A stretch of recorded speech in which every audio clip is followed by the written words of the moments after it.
This is This Week in Tech, Episode 7, recorded June 2nd, distributed June 4th, 2005. The BBC would like to announce that the next scene is not considered suitable for family viewing. And it looks as though we're in for a splendid afternoon sport on this, the 127th upper-class TWiT of the Year show. And now for something completely different. We are all Twitch now. What a great TWiT!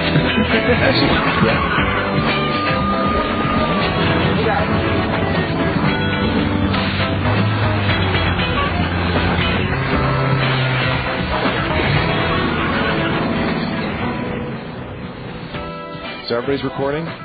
Yes, recording. Okay.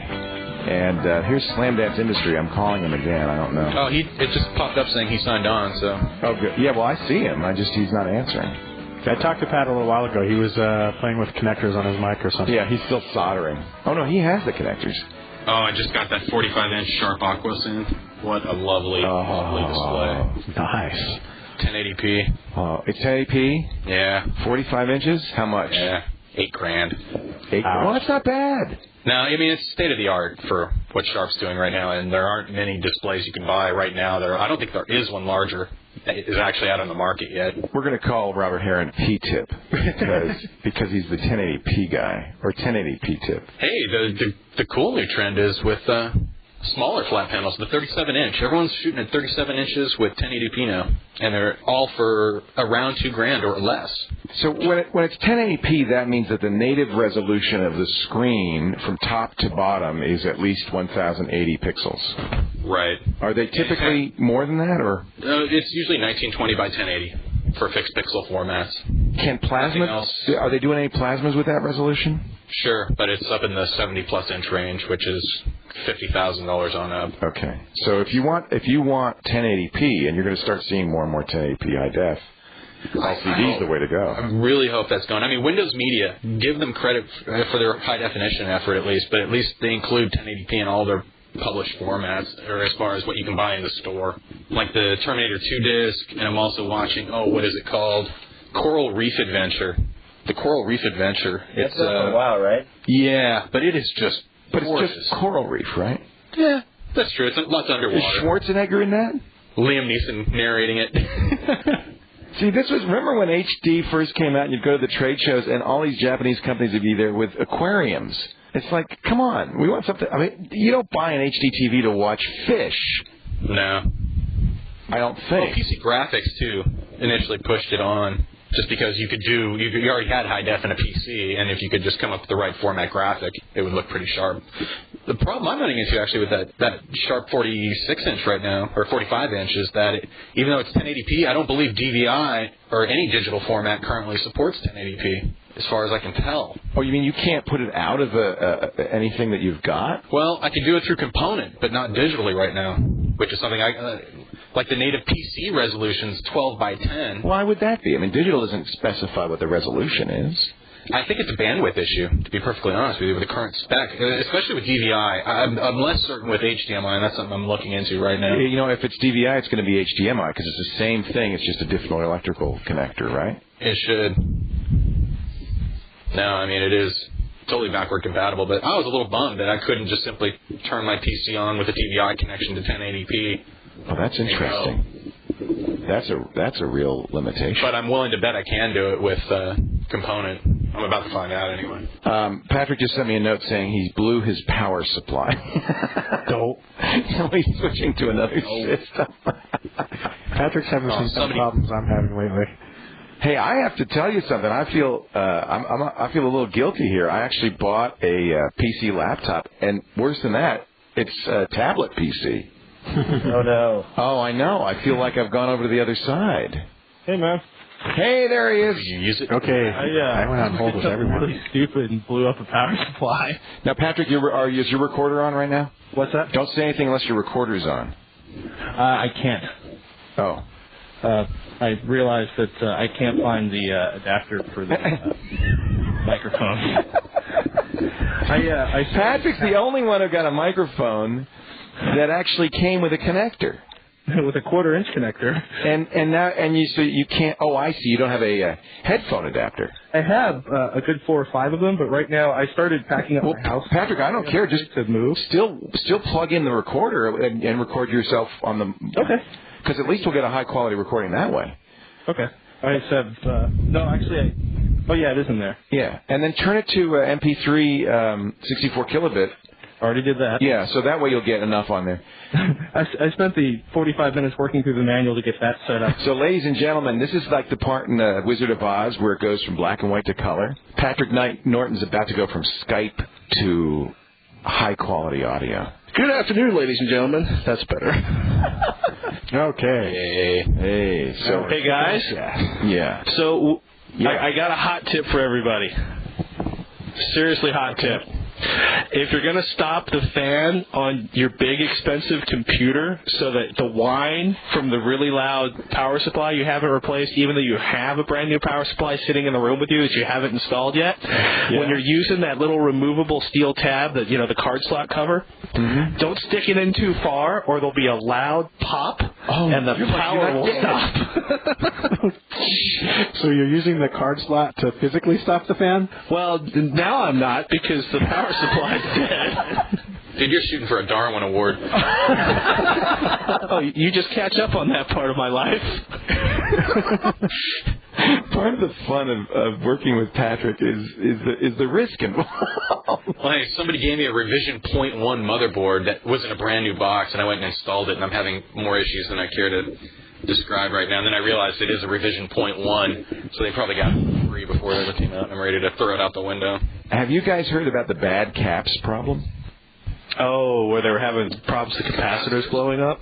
What do you think of that? Is that BS or is that the real deal? That was real about a year or two ago. You don't. Oh, so it's all better now? There was just a significant issue. There was the whole problem where they would leak and become, it's pretty corrosive material inside of there. Badcaps.net is the website. So you think that's all water under the bridge? I mean, as soon as it came to light, it seemed that there was an immediate reaction. Everybody took a good look at whose brand they were using and putting a little more quality, I think, into that one part. Yeah, these are pretty old. I'm looking at it now. They are pretty old motherboards. Well, it's kind of scary when you think about, you think about the amount of little tiny parts that go together to make a motherboard, or an MP3 player or a, video recorder. If somebody screws up or running capacitors, two resistors. Part. Yeah. Well, and that's what happened. Apparently there's a batch of leaky capacitors that got into a bunch of motherboards. Quality control.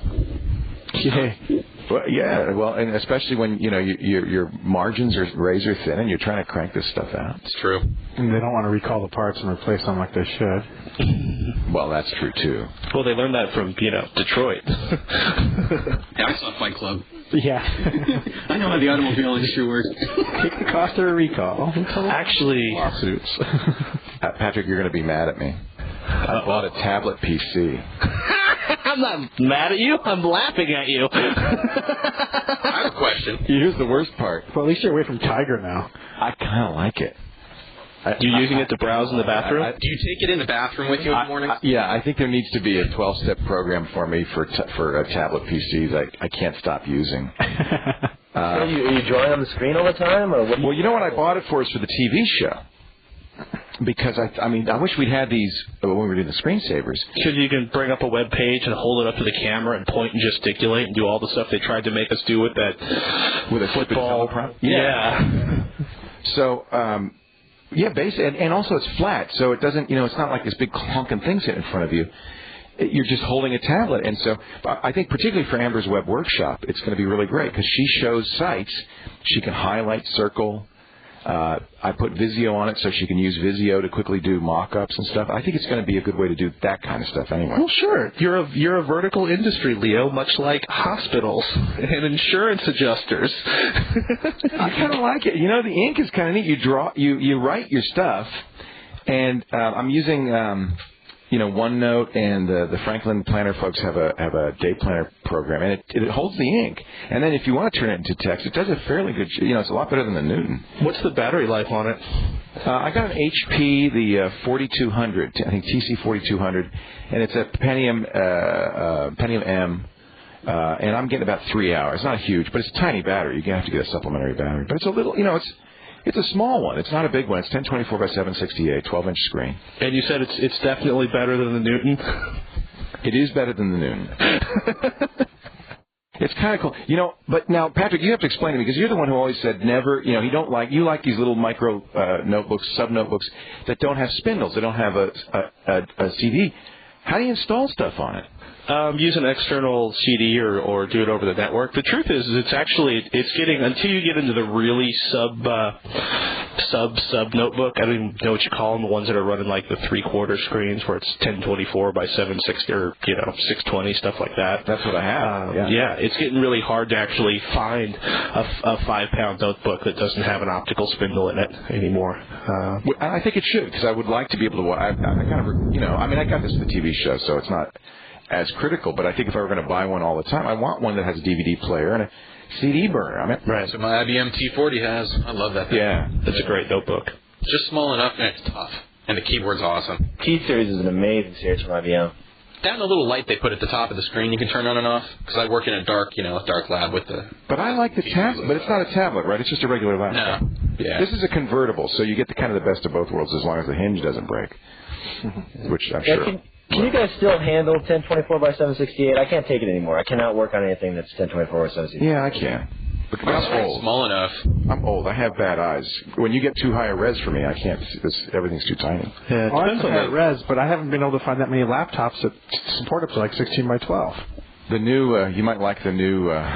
There's a new tablet PC. I think it's a Toshiba. That's that 16 by 12. 16 by 12 is really small. I mean, that's a lot of resolution for. But anything you have for young eyes, Kevin. Yeah, anything like I'm using 11 smaller than a 17-inch monitor. Yeah, and I find that's just about kind of a perfect balance without having to boost the DPI or anything to achieve. Well, and that you can always do that. You can make the icon text bigger and all that stuff. I mean, you don't have to have. But it screws up some of the menus that pop up and things like that. It doesn't scale everything properly, which I guess Apple supposedly does a little bit better, which wouldn't surprise me. So. Well, I ran into a big problem with it. I was helping a friend buy a laptop for doing CAD work, and he had to have a minimum of 1280 by 1024 for the program to work. And so he ended up having to go with like Voodoo's like $5,000 absolute top of the line card with a Quadro FX card in it. Wow. But I normally found that when I was looking for a laptop, I have a Dell, the 600D, and it was like a custom option that you had to order. It was like the, what do they call that? Like the SXGA Plus screen. Yeah. Extra $100 or so, but that's not bad. Yeah. But that was like it's a 15-inch monitor on that, 16-inch. 14 actually. Wow. See, that's too high a resolution for 14 inches. 10 by 7, and it works out just great. You crazy. Hey, interesting. One of my sponsors on the radio show is a DSL provider.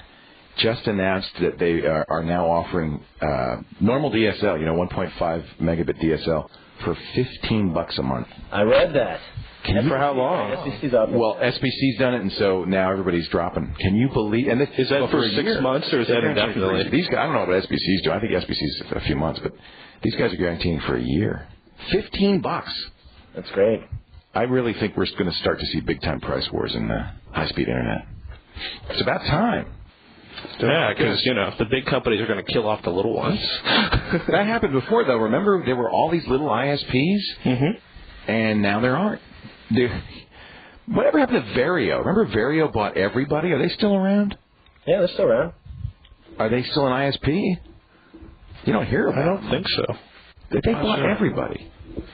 Hold on. I used to use the same person that sponsors you, so. And I don't want to mention their names because it's not an ad for them at this point. Yeah, that's fine. I know who it is. That's why I say the same company. They were my residential service when I was in Oakland. I loved them. So here's the deal. They're going to give me in the new. I'm moving this all next week into an outside office out of the house, and I'm going to get, because it's 2 blocks from the central office. I can finally get I think 512 up. So we get like 3 megabits down, 512 up, something like that. Whatever their top of the line is. And then I'm going to have at home. I'm going to have Comcast. So it's going to be very interesting to compare the two. I used to always like cable better. I don't know. What do you have, Kevin? Do you have DSL or cable? I have cable modem at home, and it's terrible. Yeah, you have Adelphia or? No, Comcast. Okay. And there's too many people in your neighborhood? And in the afternoon. Yeah, there's too many people. My cable modem. You like it? Robert, you said you like it or you don't like it? I think it just cut off on him. Cable. That's the cable modem. There's the answer right there. Well, doesn't it? I mean, it pretty much depends on Yoshi, you like the cable provider. Yeah, right? I mean, I have a 3 megabit line here, so None of it work. What are you? So, Patrick, are you cable modem or DSL? I'm DSL because until I moved to this house, I couldn't get a cable modem, and the only cable modem provider I know of in San Francisco is Comcast, and I won't give them any of my money for reasons I won't go into. No. Hey, this is cool. Nobody here works for Comcast now. Nope. Yay! So we can say anything we want because nobody can get fired. Very true. So, Kevin, big rollout. No, I'm not going to do anything. Don't worry. Big rollout for System last week. You want to tell the world what happened? Oh, it was just madness. I can't believe what happened. There was how many people were in the chat room, Leo? We got up to 800 people in the IRC, but it wasn't. You couldn't do anything because we were being botted the whole time. They finally locked it down. We actually had. This was DSL Extreme who provides the chat room. Did it really? The guy's name is Andrew. His handle is Ecstatica. He is one of their techs there, and he is an EFNet op, and he knows what he's doing. And he locked it down. He did a great job. Yeah. However, I've never seen 800 people. You know, it was like skiing.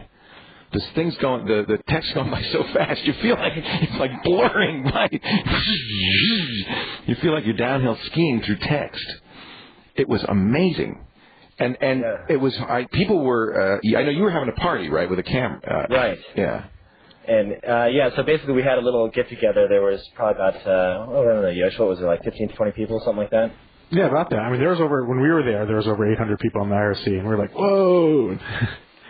All the websites were getting hammered. Yeah, the system actually went down. The web server itself went down, but luckily we used a caching service from Prolexic, and they were able to bring on multiple machines all over the place and kind of cache all of our content and seed our content, so we stayed up. I saw that on your blog. Had you made an arrangement with them ahead of time, or did they come to your rescue like the fire brigade? Well, actually, it happened right when we went down.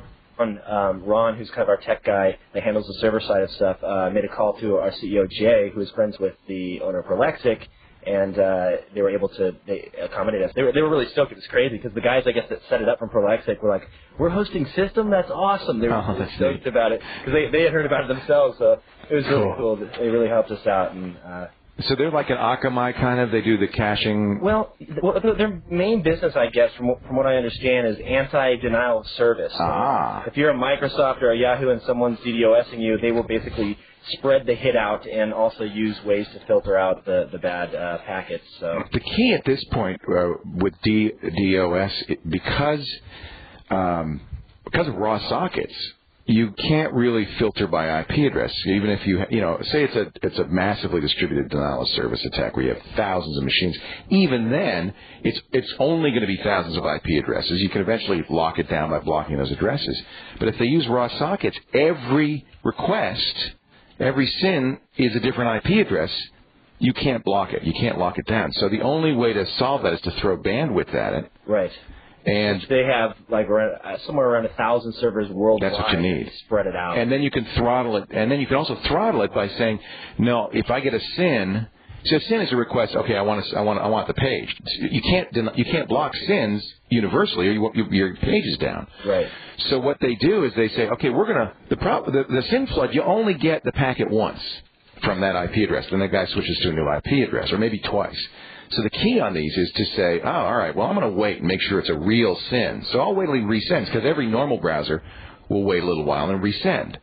So your site's slow, but it's up. Right. Because you basically filter out the bad SYNs. But it takes a lot of bandwidth to do that. Yeah. Okay, I just got I am from Rob. He said he should be able to be back in. He's on a different connection now. Oh, all right. So let me invite him back into the conference.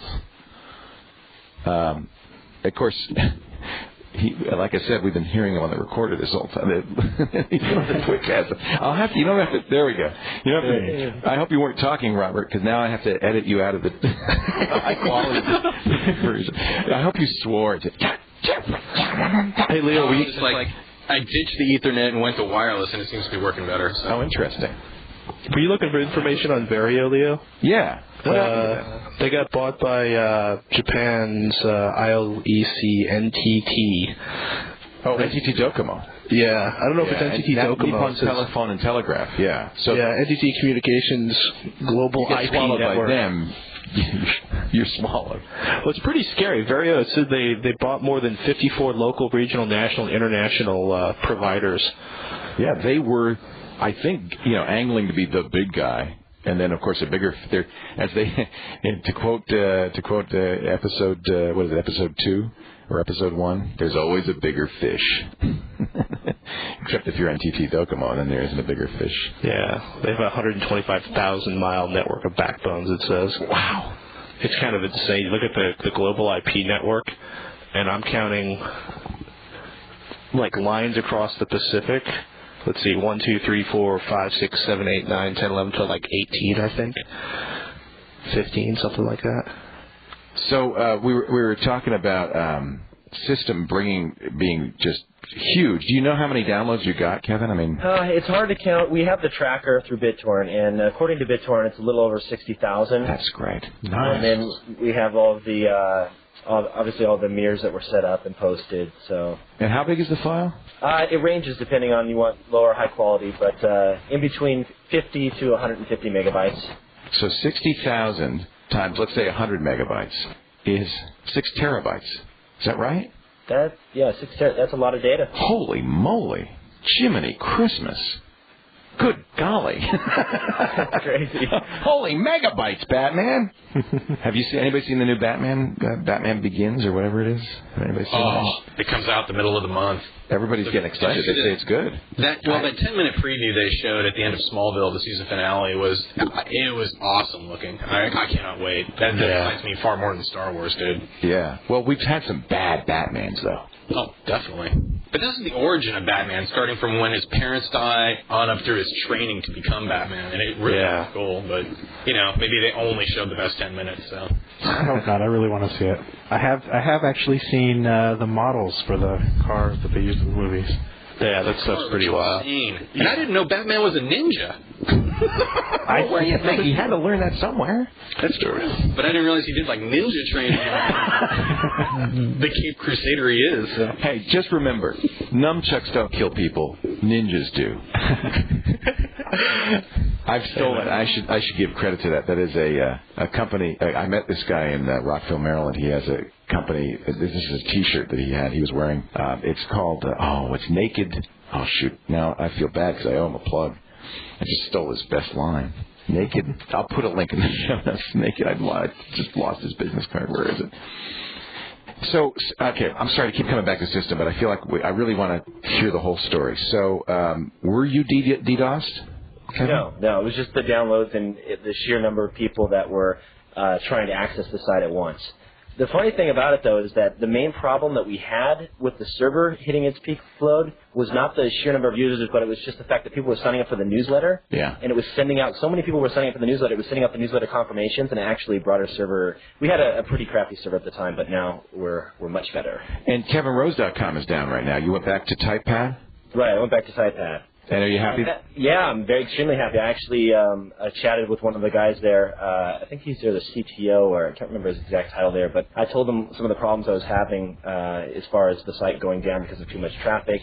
And it seems like they've really built out a great backbone and a great network at TypePad. I haven't had an issue ever since I moved over there. So that's a really nice success story. I mean, it was just this young couple, Ben and Mina, and he's a Perl programmer. He wrote this thing. And they've really built a business around it, which is kind of neat.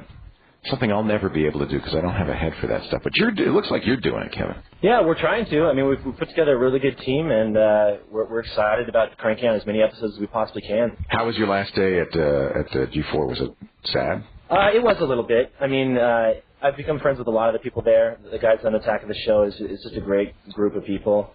And who's left now? Prager's still there. Sarah's still there. Prager, Joshua Brentano.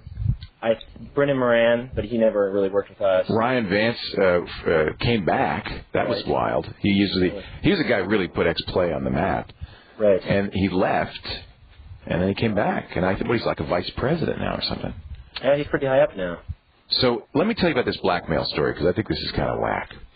And I don't know if it's I don't know how widespread it is. It's just one security company claims they've discovered this. It takes advantage of a whole, since patched, but most people still haven't patched Windows, that allows you to a website to run arbitrary code on the computer of the guy who visits the site. So if you go there with an unpatched computer, they run what they run is PGP, and they encrypt your document files with their password, right? And they leave a note in your hard drive saying, "You want to get at these files? It will be $200." That's awesome. That is really clever. I'm sorry, that's just funny. What's funny is that's not $1 million. It's $200. $1 million. But Yoshi brought up a good point. He said, "Well, can't we just track the payment? I mean, maybe you have to pay somebody in Russia or something, and they can't." Yeah. Well, bank records can be tracked all over the world now. I mean, if you call the feds and say I'm being blackmailed over the internet, and if they actually do investigate it, they're going to just get the routing numbers and know exactly what account it went into. Yeah, but if you move fast enough. Well, basically all of these hacks require that, right? You get it, like even the phishing scams. You get as much as you can for the 24 hours you can keep the site up, and then you move. Because they block these sites as soon as people notice them. I've been getting a lot of phishing mail from eBay lately. Yeah. I'm getting one right now. Have you guys been getting a lot of Russian spam? A lot of what? A lot of Russian spam? No, but I do get a lot of emails from young Russian women who are looking to meet a good-looking guy like me. Read that out?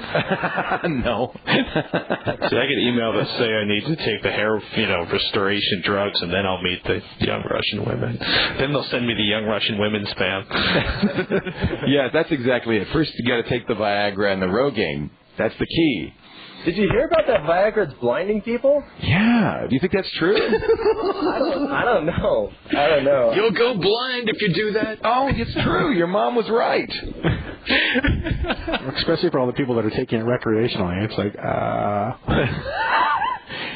Well, why is it any worse? If you need it or you don't need it, you're still blind. That's just popular. Take it recreationally. I think a lot of people take it. Come on. Well, Kevin, you don't need to because you're young and virile. But I think a lot of people take it. We hope. If you're not, we don't want to know. I don't want to know either way. Yeah. But I think that's very common. I mean, that's why you buy it on the internet, right? I mean, why else? For fun. I thought you meant like he's like hanging out with some friends. Oh, no. A little strange. Yeah, well, that would be very little strange. Yeah. Excuse me, guys. I got to move here. I'm like comfortable. Yeah. I can't move. So does this qualify as the G-rated version of the show? This is our last gasp because as soon as we get on that big player, we can't be. No blue material. You know who invested in Cialis? Cialis is one of the competitors for Viagra. Oh, Bill Gates. Bill Gates. Bill Gates was a prime investor in that, and then they sold it to the pharmaceutical company that sells it now. But he funded the company that came up with it. Let's talk about BitTorrent. So BitTorrent now is a trackerless BitTorrent. You're going to keep using BitTorrent for system, Ken? Yeah, it just makes the most sense right now. Of course, it's the easiest way to get TWiT, but the problem is it's not. I mean, it's easiest in the sense that you can get it because there are a lot of seeds and it's very fast. Not initially, but once it's got, once there's 10 or 20 seeds out there, it comes in pretty quick. The problem is I think a lot of people don't know how to use BitTorrent. It's not exactly easy to use. Right. We all use Azurius. Does everybody use Azurius here? Mm-hmm. Yeah. It seems awfully quick. That's all I have to say. Once it's going. Yeah, well, once there's enough seeds, you're pulling it at your maximum speed, I think, if there's enough seeds out there. Have anybody been using the new BitTorrent search engine? Well, that's what they're doing. It's called trackerless search, and that's the problem with BitTorrent. The reason it's possible for the Motion Picture Association of America to go after the, BitTorrent sites, the Supernovas and the TV torrents and all that, is because there's a tracker. no slowdown in tracker sites. If anything, they're more than ever. So. And there really is some question. I mean, these guys don't stay up because who can fight, deep pockets? You can't afford to fight it. But the tracker sites aren't hosting any content. I mean, there's nothing illegal on the tracker site. It's just putting people together. Didn't 2600 deal into a long and extended legal battle about, pointing links? That's right. But did they lose or win? I think they won that case. Did they not? I think you're allowed to link to... They linked to DCSS, the decryption tool. Well, even if they lost in court, and I don't know, we'll have to do some research, but even if they lost in court, they certainly won morally because DCSS is it's everywhere. Mm-hmm. It's going to be interesting to see what happens because now that we're seeing trackers, because when it was tracked, they were still kind of responsible because they were actually operating the tracking servers. So there's somebody you can go after. Completely trackerless. There's no central. Exactly. There's no central point of. I mean, although you could still, if you're looking for Star Wars and you start downloading Star Wars, you can see the IP address of the guy you're getting it from, right? Right. Everyone that's even in there, you can just use Torrent Spy and drag and drop it inside that app. It'll show everyone's IP address. And, I mean, that's identifying them. But that's even been addressed now. I mean, on Slashdot this morning, there was a new BitTorrent replacement, quote-unquote, called Rody, which is written in Java, and it actually includes full anonymity. So you can basically use a third party to block your IP address, and there's no way to figure out who's doing what. So, and it works really well with what were they saying? If A wants to get a file from B, I'm quoting this right off the page right now, and they get C to agree to stand in on the exchange, B gets C's IP address, not A's. So it's a third party. If you could also, I'll give you, there are tools out there to anonymize you. I'm actually getting one to review, and I'll let you know how it works. There's a product called iPhantom that is very slick, which gives you full anonymity. This is a little box. You would put it outside your router. It's not a NAT. It's not doing NAT. It filters all your traffic through their servers, and their servers look for viruses, spyware. They completely protect you, but also because you're going through their servers, it's in effect a proxy. It's not a proxy, but it works like an anonymizing proxy. Nobody can see your IP address. And this is iPhantom? It's called iPhantom. They're sending me one because it sounds really cool. The guys who did it have a really good track record in this area, and I think it might be a big business. It's a very intriguing product. It sounds like Anonymizer. Why do you have to have the hardware box, though? Why can't you just do all that in software? Well, Anonymizer is a proxy server. It's proxying, so it hides you by filtering you through a lot of different servers. A couple of disadvantages, of course, it's slower because you go through a bunch of different servers. But what this does, in addition to that, it provides firewalling and antivirus and anti-spyware because they're looking at all the traffic that's going through, and they're stopping. If you have an email with a virus attached, they remove the virus, and then they pass along the email to you. So it's much more. It's Anonymizer Plus. Although really the anonymizing isn't the key to this whole thing. It's a side effect. But, and I asked them this specifically, do you work with BitTorrent? Yep, pass it right through. This is like a hardware version of the zero knowledge stuff that they used to do. It's kind of like that, yeah. But again, it's not a proxy. It's doing something a little bit different. Do they keep log files so they could be subpoenaed? I mean, Anonymizer, I know for a fact they don't keep any log files. Right. They just toss them right out. Because otherwise, Interpol or a police agency could say, well, who was using this IP address at this time? In fact, that happened, of course, with remember those anonymous proxies, email proxies. The email one of emailers. Them, whole service, yeah, and one of them, I can't remember the big one. Was it Anonymous.5? Yeah, the Interpol came to him and said, give us the names, and they did. But yeah, so that's a good question. I'll have to ask them. Because their business is not anonymizing. Does Anonymizer work with BitTorrent? That's a good question. I know it encrypts and handles everything as far as HTTP requests. Yeah, I bet it doesn't. In fact, I know you can have. I've had some different. I have to turn off Anonymizer. It's things like editing wikis and stuff because it messes things up. In fact, the Google cache did the same thing. Oh, that was a disaster. Yeah, that didn't work too well, did it? They pulled the plug on that very rapidly. Yeah. You got to credit them. They try stuff. If it doesn't work, they say, well, move on. You can't have 1,000 hits. I mean, 90% of what they do is great. So You gotta give him some credit. I have, and everyone else, I have a guest here I want you to talk to. He's sitting right next to me, Mr. Dan Heward. Yeah! It's Foo-Foo! Hey, Dan. Hey, how you doing? Wow. How you doing, Dan? You're working on System full time? Yeah, I appear so, yeah. That's what the boss tells me. You getting a paycheck? I think so. It's checks in the mail, isn't it? It's so great to talk to you. You know, on Mother's Day, I tried to. We've been trying to get you on for a while, and in fact, you have an email address. Believe it or not, Dan. It's Dan@thisweekintech.com. But on Mother's Day, I saw you come on IM, so I started typing on it. It was your mom. Oh yeah, my mom. She came on. That's right. She told me about that. Very sweet. We had a lovely conversation. Oh yeah, what did you guys talk about? You, of course. What else would we talk about? I'm just kidding. So, how's things going? Are you having fun? Yeah, definitely. It's the time of our lives. When we lived up in San Francisco, for me specifically, it was one of my best times growing up, and there's a good chance that we're going up there again, and we're just going to re-experience that and do something that we love at the same time. Are you coming back up here? Yeah, we think so. Oh, dudes, that would be great. Yeah, then we can get together and do some video content. We could do it live, and that means we could do video. That's right. I'm drop the bomb away. I'm excited. Yoshi, you'll be the last one down there. You got to come back. Time to come back up, Yoshi. Yeah, well, I may have just had an offer that's not going to enable me to come back. Oh, can we talk about that, or is that still up in the air? It's still up in the air, but I mean, I can talk about it. It's a special effects company that does 3D scans and stuff. That's so cool. Has offered me a position. I just have to sign the final paperwork, possibly. So excited for you! That's really exciting. It sounds like the job for you. Well, for me, I mean, growing up playing with all these toys and being a Star Wars junkie and all this kind of stuff. Now it's like, okay, cool. I get to make them. What are you going to be doing? You making models or?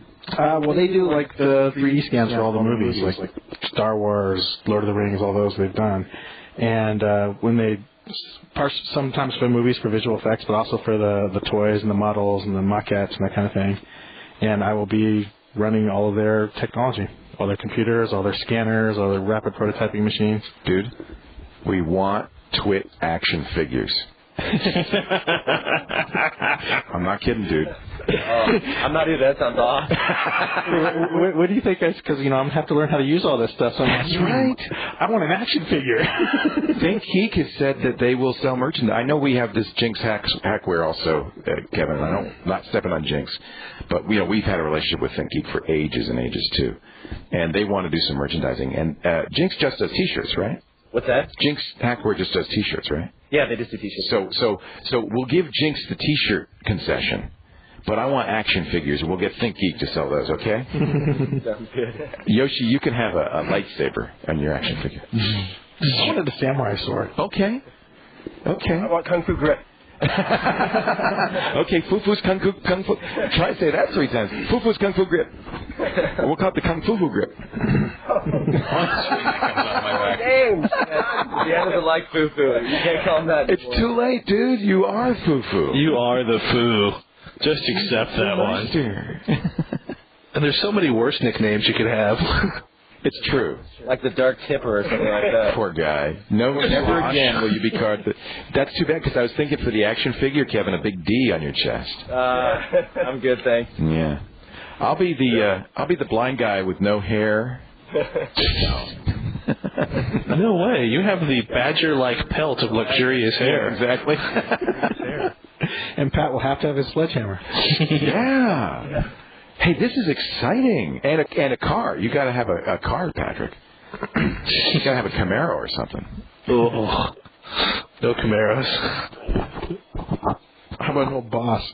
I love this. So what are we going to do with Robert? Robert can have Robert's like in a lab coat, and his hair could be sticking straight up. Seriously. That and the string coming out of my back you can pull, and I'll say something I'm going to lose that thought real quick. Yeah, lose that. Stop. No more string out of his back. But you can have a little cigarette dangling from your lips, okay? That's true. To remind me of the habit I should stop. But yes. The most well-engineered legal drug in the country. It is. It's a perfect alcohol. It's a perfect delivery mechanism. Boys and girls, remember that Robert Herron's addiction to cigarettes is not an endorsement on behalf of TWiT for cigarette usage. Send your unused cartons, dude.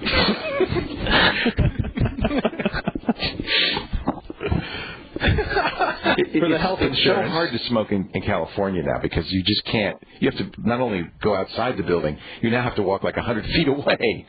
So it's getting nobody smokes around here as much. You must be hanging out in really nice places, unlike the rest of us. Well, I was going to say, when you go to Canada, everybody smokes in Toronto. It's the weirdest thing. Well, when you go to most states in America, everybody smokes.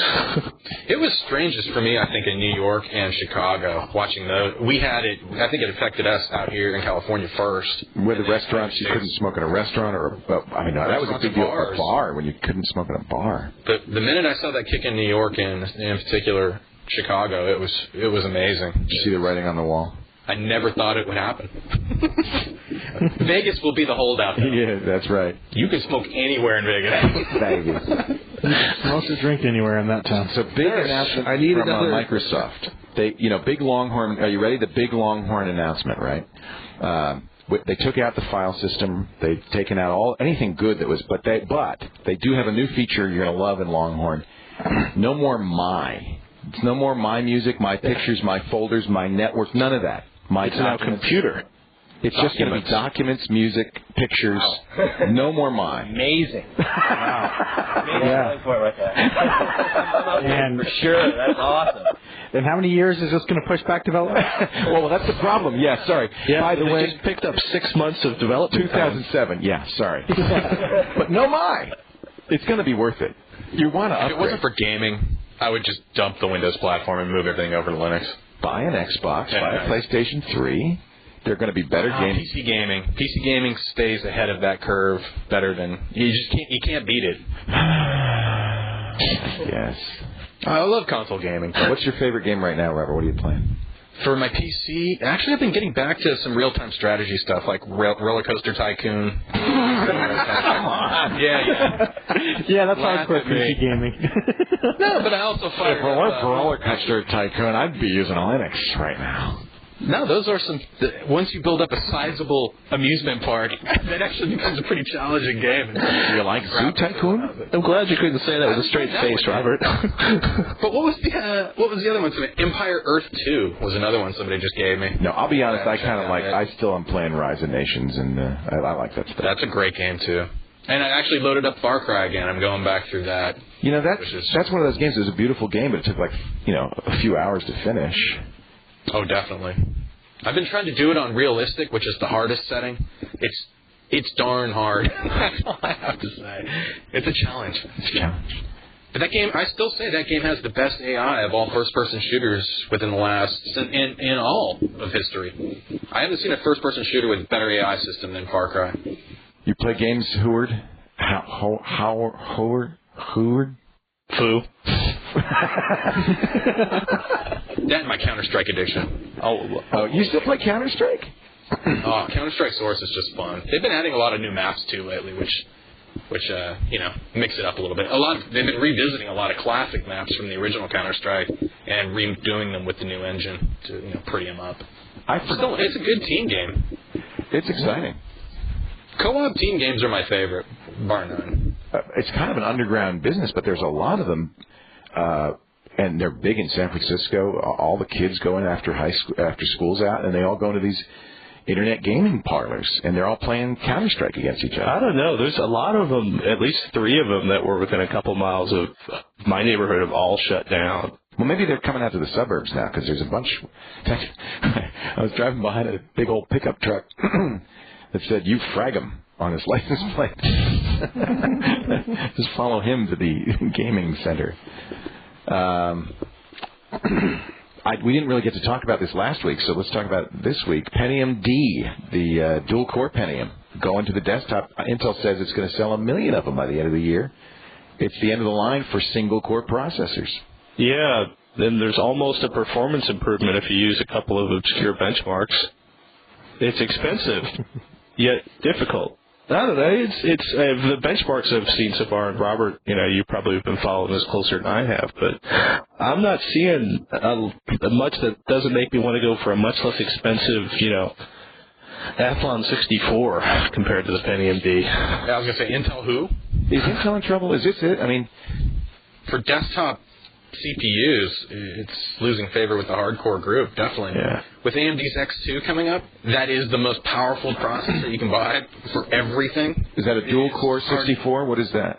Yeah, dual-core. That's coming up. Let's see. Actually, I think you can purchase them right now. Let me see over at Monarch. Actually, I thought I had a couple of them. I'll take a quick peek. But anyway, all our performance numbers for video encoding, audio encoding, gaming, everything just puts that chip at the forefront. And that, you don't have to have a 64-bit OS. No. And there's no reason to have a 64-bit OS right now for 99.9% of everyone out there. Well, there's lots of reasons not to, like nothing works. Yeah, well, there's just no benefit yet, is the big thing. No significant benefit. There's a bunch of guys out there who do like really huge statistical database packages who are like, yes, there is. Sorry. I need 4 terabytes of memory. And there are people who I think actually that's one of the ways Intel went wrong, though, right, is just saying, well, we're going to put all our efforts into 64-bit code, and AMD said, no, x86 has lots of legs. And they stuck with it. I don't know. Intel still owns what percentage of the market? That's because of like companies like Dell. Even Dell's looking at AMD now, though.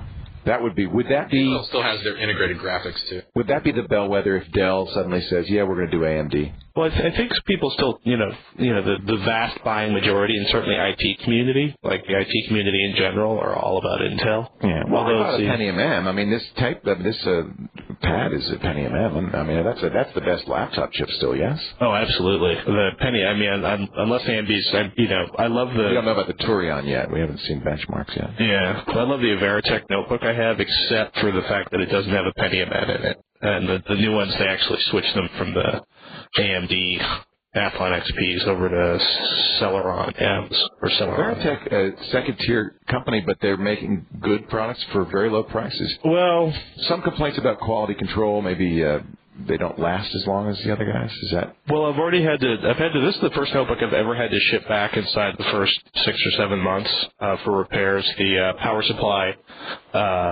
plug came loose inside the case. I've heard numerous complaints about that, actually. The case itself, the plastic molding was bent a little bit, so it scrapes against the screen, and there's nothing I can do about that. The keyboard's warped from the heat of the unit, so it's got a really interesting shape to it. But it was $800, $850 after rebate with a half a gig of RAM, a decent processor, 12-inch screen. This is the ultra portable version, onboard 802.11g. And I mean, when it came back to the melting keyboard thing. Yeah, well, it's funny. It's most of the keyboard manufacturers for notebooks. I mean, because it was funny. I told you guys I've been gutting my house and throwing away all the old stuff. And that box of crap is going to have some amazing stuff in it if we ever decide to give it away. But I found this notebook I've been saving for forever, which is one of the original Dell Latitudes. And it's got a trackball in it, and the keyboard is amazing, but the notebook's like 3 inches thick. But the action on that keyboard is still, the closest thing to that is the keyboards they use in the IBM ThinkPads. And even those are, just because they have to go so thin on the Z on these. If they don't spend money on the keyboards, they just fall apart. Another reason I'm buying my IBMs. I love IBM's notebook keyboards. I'm nervous about the Lenovo takeover on IBM, though. Yeah, that's the Chinese government. Speaking of governments, did you see what the MPAA announced today? The Motion Picture Association of America said they're putting up 10 surveillance cameras on the streets of L.A. to catch DVD pirates. Can a private group put up surveillance cameras on the street? There are more surveillance cameras in the United States, like per square mile, than any other country in the world, Leo. I mean, you're walking down but they're usually put up by the city. No, they're not. They're put up by building owners. They're put up by corporations. But this is on the streets of L.A. What do you think happens? Go walk around downtown San Francisco. There's buildings that watch the exits in every corner. What's going to be interesting is if they are working with the city, they have to work with the city to post it. City police are monitoring the cameras. Oh, that's funny. My last trip to Europe, when I was in Italy, every building on every corner had at least 2 cameras. They were everywhere. So, If it makes it easier for law enforcement, yeah, there is the whole Big Brother issue. But you could monitor it with your new little device that you showed on system. You could monitor those cameras, feel the signal. Now, let me ask you this. So that's what you built in the first episode of System, a device to monitor video cameras. Could you reverse that? And this is very I Spy, and make it send a signal to the camera, or intercept the signal and send a different signal. Right, you'd actually have to broadcast at that frequency. At that frequency, and the same signal over. I know what you're saying. You're saying so that whoever's watching the security monitor, you could replace their signal. Yeah. Yeah. You could put the Flintstones up or something. In theory. Wouldn't that be cool? Yeah, and all you have to do is talked about it on your video. Yeah, all you have to do is basically boost it. You get a camera that's transmitting the signal and put a booster on it and just overpower the heck out of it, and anything that they have isn't going to be able to keep up with the power of that signal you're sending out. I think that's a great idea. That's a very candid camera. That's a kind of 21st century punked.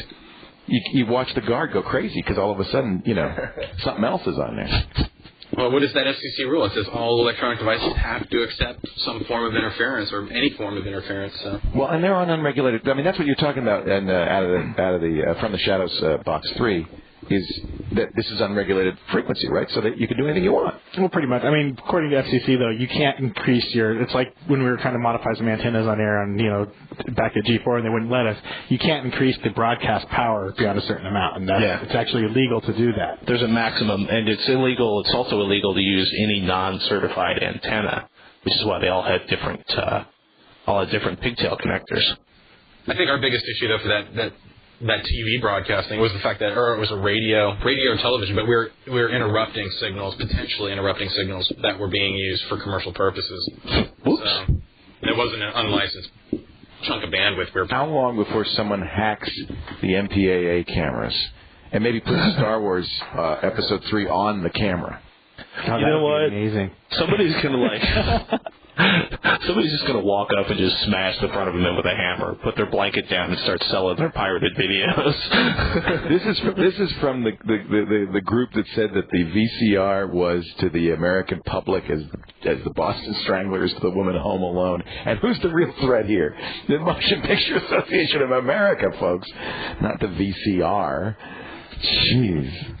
Well, I wonder why. I mean, is it even possible to know how much money they actually lose worldwide to piracy? I mean, I understand them wanting to protect it, but it's kind of like funny because they're always doing really nickel and dime things because maybe the only place they can do them is inside the U.S. Well, and how much money are they spending trying to enforce all this stuff? Well, all the lawyers are already on retainer. I wish they would just simply put that effort into creating more formats for us at better quality at cheaper prices, and I think the problem would solve itself. Guys, I think we are running out of time.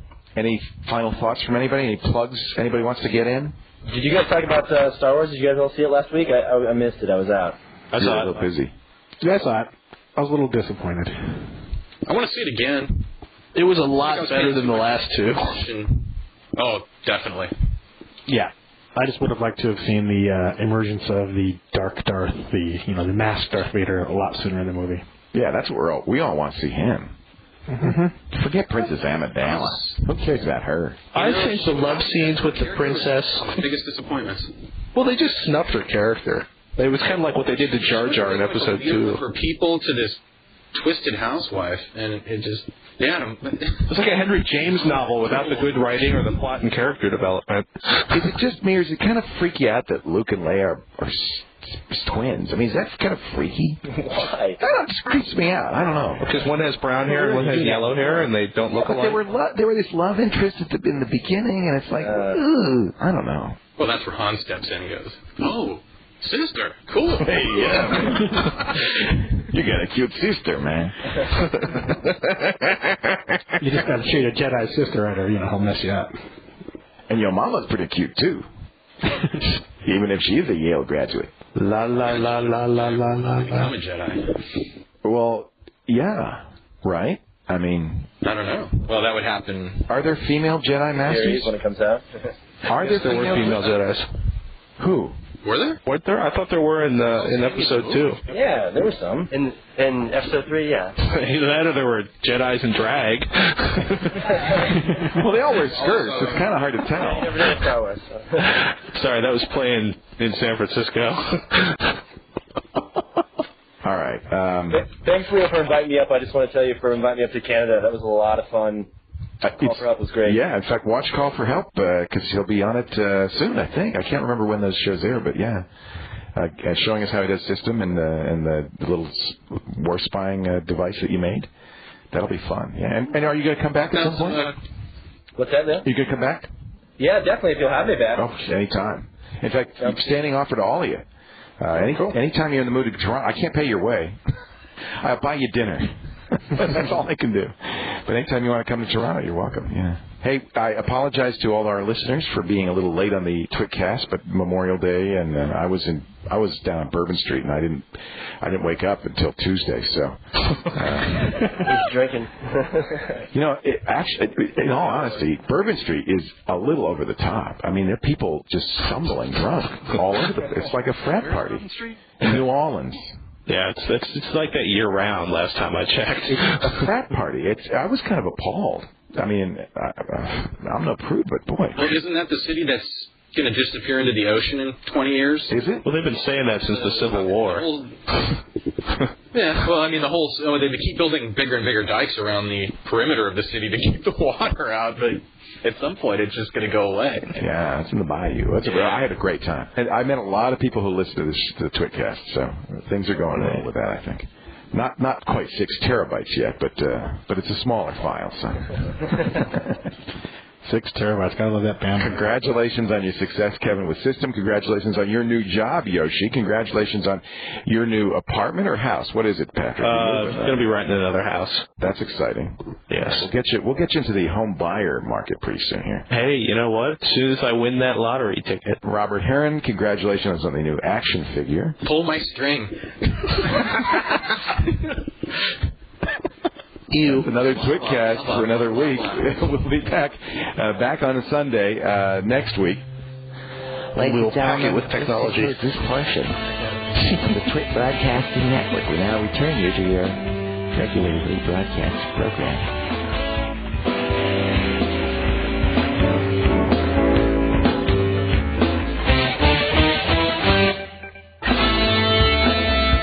That's it for this edition of This Week in Tech. Thanks for joining us. I'm Leo Laporte. Sorry about the late delivery. I promise to get it out on time tomorrow when we have our next edition. If you'd like to send us a question, we will be using questions again, I promise. You can email a WAV or MP3 to questions@thisweekintech.com. You can telephone 206-339-TWiT or leave a voicemail on Skype at This Week in Tech. Our website is thisweekintech.com. Don't forget to take a look at those PayPal buttons. Your contributions help keep this show going. Our recommended contribution, a $2 a month subscription. That's the top button. We'll see you next time on This Week in Tech.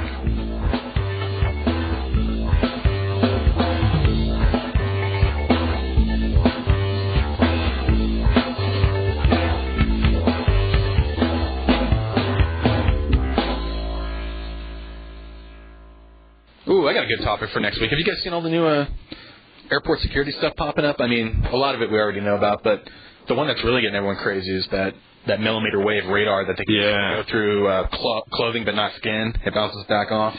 So basically they're going to be staring at naked people all day. I've actually applied for the Department of Homeland Security. Let's talk about it next week. That will be that's good. That's a good tease. Next week. She's clear, Bob. It's just a piercing.